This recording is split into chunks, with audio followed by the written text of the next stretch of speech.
ত্রিবেদী ব্লগসের আরেকটি নতুন ভিডিওতে সকলকে স্বাগত জানাই। আজকে আমরা দেওঘরের বাবা বৈদ্যনাথ মন্দির ঘুরে দেখব।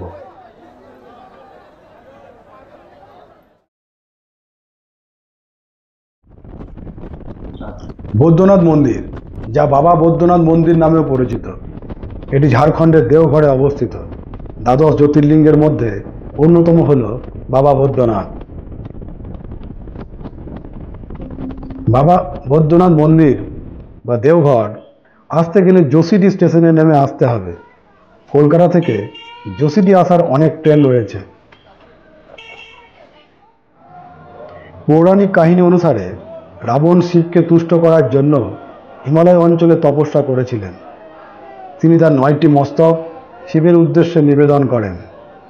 যখন তিনি তার 10ম মস্তক উৎসর্গ করতে যাচ্ছিলেন, তখন শিব তার সামনে উপস্থিত হয়ে জিজ্ঞাসা করেন তিনি কি বর চান। রাবণ শিবকে কৈলাস থেকে লঙ্কায় নিয়ে যাওয়ার ইচ্ছা প্রকাশ করেন। শিব রাবণের অনুরোধে রাজি হলেন, কিন্তু শর্ত দিলেন শিবলিঙ্গটাকে যেখানে স্থাপন করা হবে সেখানেই দেবতার স্থায়ী আসনে পরিণত হবে। শিব তার বাসস্থান ছেড়ে চলে গেছেন শুনে স্বর্গীয় দেবতারা চিন্তিত হয়ে পড়েন এবং চিন্তিত হয়ে বিষ্ণুর কাছে সমাধান চান।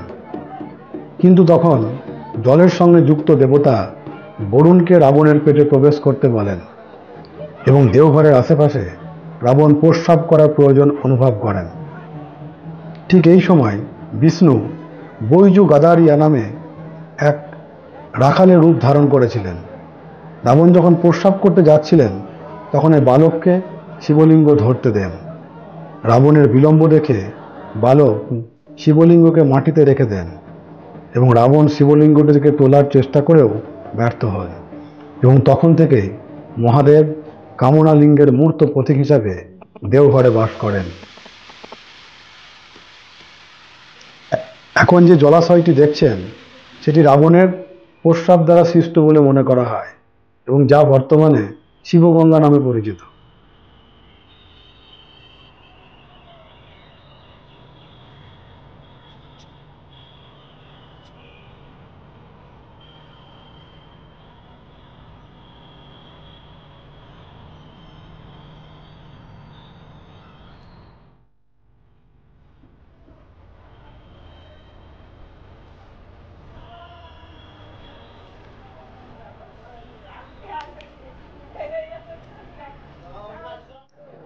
জুলাই আগস্ট মাসে শ্রাবণী মেলার জন্য এই মন্দির বিখ্যাত।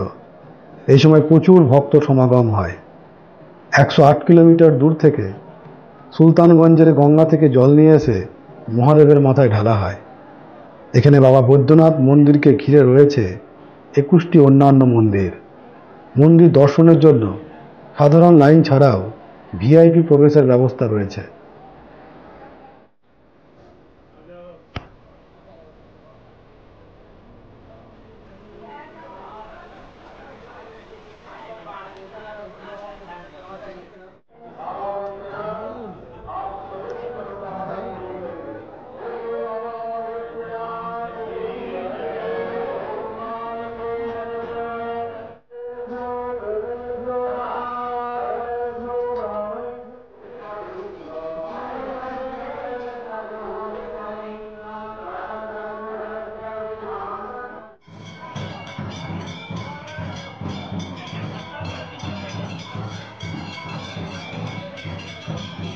সন্ধ্যায় পার্বতী মন্দিরের সামনে সন্ধ্যা আরতি খুব সুন্দর। সন্ধ্যায় মন্দিরে এসে আরতি উপভোগ করতে পারেন।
ভিডিওটি ভালো লাগলে লাইক, শেয়ার, কমেন্ট করে আমাদের পাশে থাকুন এবং আরও নতুন নতুন ভিডিও দেখতে আমাদের চ্যানেলটি সাবস্ক্রাইব করুন।